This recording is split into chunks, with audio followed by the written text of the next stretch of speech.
جس نے بھی کی عمران خان کے خلاف حملے کی پلاننگ بڑی مہارت کے ساتھ تیار کی گئی تھی۔ اس سے بھی زیادہ مہارت کے ساتھ اس حکومت کی طرف سے اس حملے کو مذہبی جنونیت کے ساتھ جوڑنے کی پوری کوشش کی گئی۔ ایک ملزم کو مذہبی جنونی ثابت کرنے کے لیے اس سے دوبارہ بیان لے کر میڈیا میں چلایا گیا، لیکن عمران خان کی طرف سے اس بیانیے کو، جنونیت کے بیانیے کو اڑا کے رکھ دیا گیا۔ پہلے تو شاید کسی کو شبہ ہو کہ حملہ آور صرف ایک ہی تھا، لیکن عمران خان نے جس طریقے سے اپنی تقریر کے دوران بتایا کہ دائیں طرف سے پہلے گولیاں چلی ہیں اور سامنے سے تھوڑے وقفے کے بعد گولیاں چلی ہیں، اگر بیک وقت دونوں طرف سے گولیاں چلتی تو بہت زیادہ نقصان ہوتا۔ حراست کے دوران اپنے آپ کو جو مذہبی انتہا پسند ثابت کرنے کی کوشش کر رہا ہے، یہ ایک تو جنونی ہو سکتا ہے، مگر جو دوسرا شخص تھا جس نے پہلے فائرنگ کی ہے وہ کون تھا؟ عمران خان نے اپنی تقریر میں ایک ایک کردار کا نام لے کر یہ قوم کو بتا دیا کہ حملہ آور کون ہیں، ان کے ہینڈلر کون ہیں، ان کے سہولت کار کون ہیں، پلانے کرنے والے کون ہیں۔ عمران خان نے رات کو کوئی 8 بجے کے قریب تقریر کی تھی۔ عمران خان کی تقریر سے پہلے مراد سعید نے پریس کانفرنس کی۔ اس پریس کانفرنس میں مراد سعید نے جو کچھ کہا، ارشد شریف کی موت کے حوالے سے بات کی، عمران خان پر حملے کے حوالے سے بات کی اور ان کرداروں کا ذکر کیا جو ان دونوں سانحات کے پیچھے تھے۔ مراد سعید کی اس پریس کانفرنس کے بعد پورے ملک میں پی ٹی آئی کے کارکن اور ان کے حامی سڑکوں پر نکل آئے۔ پورے ملک میں ایک طرح سے آگ لگ گئی اور اس آگ پر عمران خان کی تقریر نے پیٹرول چھڑکنے کا کام کیا۔ پورا ملک بند ہو گیا، حالات بے قابو ہو گئے۔ لاہور کے کینٹ ایریا میں شاید کور کمانڈر کے دفتر کی طرف کچھ لوگ جا رہے تھے۔ ان پر قابو پانے کے لیے ٹینک سڑکوں پر لائے گئے۔ پولیس کی خاصی نفری بھی وہاں پہ موجود تھی، لیکن اس کے باوجود ٹینک بھی سڑکوں پر نظر آئے۔ ٹینکوں کو دیکھ کر وہاں پہ موجود مظاہرین کی طرف سے نامناسب قسم کے نعرے لگائے گئے۔ پی ٹی آئی کی بڑی قیادت کی طرف سے کبھی بھی پاک فوج کے خلاف ایسی بات نہیں کی گئی کہ کارگل میں کیا ہوا تھا، مشرقی پاکستان میں کیا ہوا تھا، فوج کو کہاں کہاں پہ شکست ہوئی ہے۔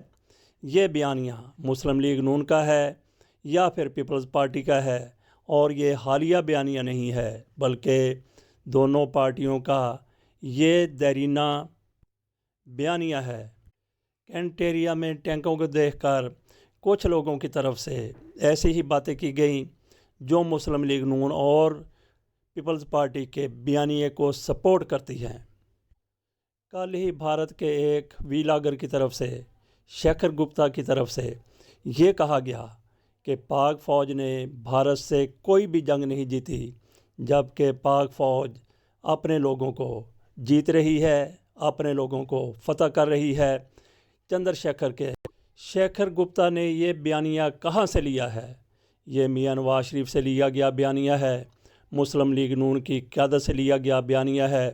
خواجہ آصف کی طرف سے جو کچھ کہا جاتا رہا اس کو شیکھر گپتا کی طرف سے دہرایا گیا ہے۔ کینٹ ایریا میں یونٹ سے باہر ایک بھی ٹینک اگر لایا گیا ہے تو اس کی کیا ضرورت تھی؟ یہ کس کو پیغام دینے کی کوشش کی گئی ہے؟ پی ٹی آئی کی اعلیٰ قیادت کی طرف سے فوج کے کچھ جرنیلوں سے شکوے ضرور کیے جاتے ہیں، لیکن فوج کو بطور ادارہ کبھی بھی اس پارٹی کی لیڈرشپ کی طرف سے مطعون نہیں کیا گیا۔ لیکن جہاں پہ ہجوم اکٹھا ہو جاتا ہے، گروہ اکٹھے ہو جاتے ہیں، وہ پھر اپنی من مانی کرتے ہیں۔ فوج کے خلاف نازیبا نعرے لگائے جا رہے ہیں۔ میں کل شوکت خانم ہاسپٹل کے باہر اس وقت موجود تھا جب عمران خان کو ہاسپٹل میں شفٹ کر دیا گیا تھا۔ اس موقع پر وہاں لوگوں کی بڑی تعداد تھی۔ کچھ خواتین ایک ٹولی کی صورت میں یہاں پہ رانا ثناءاللہ کے بارے میں یہ کہہ رہے تھے میاں نواز شریف نے ایک فلاں پالا، رانا ثناءاللہ مونچھوں والا۔ وہیں پہ یہ نعرے بھی لگ رہے تھے امریکہ نے ایک وہ پالا، اس نعرے کے ساتھ وردی کو جوڑا جا رہا تھا۔ یہ نعرے لگانے والے صرف چند ایک لوگ تھے جن کو وہاں پہ موجود پی ٹی آئی کے تھوڑے سے سینئر رہنماؤں کی طرف سے روک دیا گیا۔ لاہور کی سڑک پر جس کے بھی حکم سے ٹینک لائے گئے ہیں، یہ انتہائی غلط کیا گیا ہے۔ مظاہروں میں شدت ابھی تک اس نوبت تک نہیں پہنچی کہ آپ کو ٹینک استعمال کرنے پڑیں، توپیں چلانی پڑیں یا پھر فوج کو لانا پڑے۔ پاک فوج کو متنازع بنانے کی ہر پارٹی کے اندر کچھ نہ کچھ لوگوں کی خواہش ضرور موجود ہے۔ یہ لوگ پیپلز پارٹی سے ہیں، مسلم لیگ نون سے ہیں، اور کچھ لوگ آج کل پی ٹی آئی سے بھی ہو سکتے ہیں۔ عمران خان کی طرف سے اعظم سواتی پر جو تشدد ہوا، شہباز گل پر تشدد ہوا، عمران ریاض خان پر تشدد ہوا، اور دیگر صحافیوں پر جو مقدمات بنے، اس کا سارا ملبہ میجر جنرل فیصل پر ڈال دیا گیا۔ عمران خان نے ساتھ جنرل باجوہ صاحب سے یہ بھی مطالبہ کیا کہ آپ ان کے خلاف ایکشن لیں، اور استعفے کا مطالبہ بھی عمران خان کی طرف سے رانا ثناءاللہ کے ساتھ، وزیر اعظم کے ساتھ میجر جنرل فیصل کا بھی کیا گیا ہے۔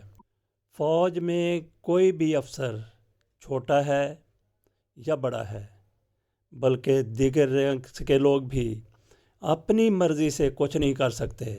ان کو اوپر سے آرڈر ملتا ہے، اپنے سینئر کا آرڈر ملتا ہے، تو جو کرتے ہیں اس کے مطابق کرتے ہیں۔ Major general Faisal Naseer D G I S I نہیں ہیں، ان کے حکم کے پابند ہیں، اور D G I S I army chief کے حکم کی پابندی کرتے ہیں۔ یہی ڈسپلن کا تقاضا ہے۔ عمران خان شاید مسلط کے تحت بڑے افسروں کا نام نہیں لے رہے، یہی مسلط کا بھی تقاضا ہے۔